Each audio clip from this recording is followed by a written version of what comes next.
किनिट्स Istanbul तुर्की का एक गैर मुनाफे बख्श इदारा है जो शामी खातीन को रोजगार से जोड़ने के लिए कायम किया गया। शाम में जंग के शुरू होने के बाद लाखों शामी पनाहगज़ीं तुर्की की तरफ नक्ल मकानी पर मजबूर हुए। इस सूरत हाल में शामी खातीन को रोजगार फराहम करने में किनिट्स इस्तांबुल अहम किरदार अदा कर रहा है। ये दस्तकारी के शाहकार नमूने लंदन के चेल्सी टाउन हॉल में नुमाइश के लिए रखे गए हैं। इनको किनिट्स इस्तांबुल में काम करने वाली शामी खातीन ने बच्चों के लिए बनाया है। शामी खातीन का कहना है कि तर्क वतन के बाद किनिट्स इस्तांबुल से उनकी जिंदगी में नई उम्मीद पैदा हुई है।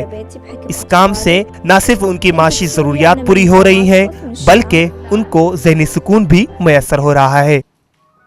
बस كتير أنا مبسوطة بالشغل معهم لأني شغلهم كتير حلو وأمنا جزء من مصروفنا لحياتنا اليومية، وأهم شيء إني طلعنا من الحالة النفسية السيئة اللي كنا فيها نحن قبل ما نطلع من سوريا، قبل ما نطلع على اسطنبول، لأني ظروف الحرب تعبت نفسيتنا كتير। किनिट्स इस्तांबुल को सन 2015 में कायम किया गया। यहाँ शामी खातीन को कपड़ा बुनने की तरबियत दी जाती है। तर्क वतन करने वाली खातीन को घर से या कम्युनिटी सेंटर्स से कपड़ा बुनकर बच्चों के लिए खिलौने और दीगर चीजें बनाती है। नजाल 4 बच्चों की माँ है। वो 3 बरस कबल इस्तांबुल तो आ गईं, लेकिन उनके पास आज भी शाम की यादें जिंदा हैं। वो बताती हैं कि कैसे जंग ने शाम में उनके नशेमन को तबाह कर दिया।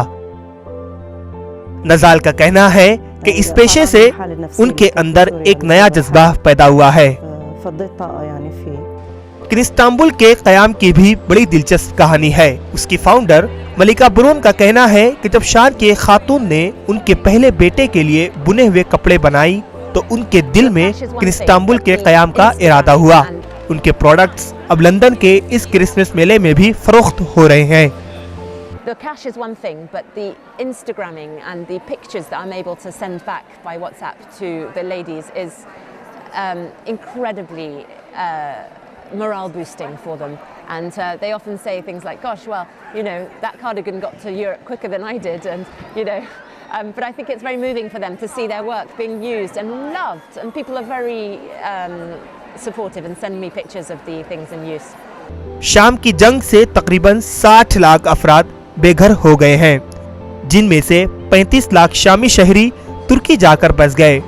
इन पनाहगज़ीनों के लिए रोजगार फराहम करने में किनिट्स इस्तांबुल का रोल काबिले तकलीद है। Bureau report, ETV Bharat.